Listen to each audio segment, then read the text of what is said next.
I think the concept of failure is really something that we need to embrace in all technology and not see it that way. And sometimes I push back on CFOs who don't necessarily like to see that. And I get that. But I almost think, we need to budget for pilot failures, and that's maybe not done well enough. Yeah, I completely agree. We've both led our teams in big health systems.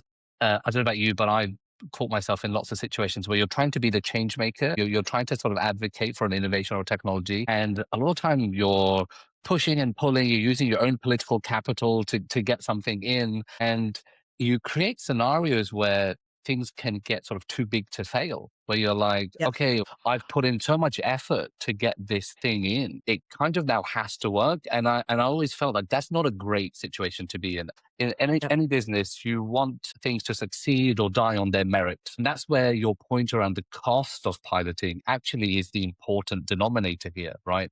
And I always use the example of like iPhone apps, how everybody has their favorite navigation app, whether it's Google Maps or Apple Maps or Waze or whatever it is. But nobody's an expert in navigation. So how did you like come to know them so intimately? It's because it's free to try them. You just download it. It's so easy. You use it. You don't Mhm. like it. You delete it. You get a better one. You use that. And you now know what works for you.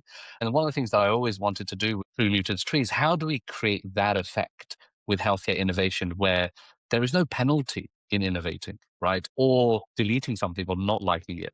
Because like you Yep. say, that's what we should be doing. We should be failing. It can't punish us when we fail. It needs Yep. to be a lesson learned so that the next time we do a pilot, we do even better and we get closer to the final solution.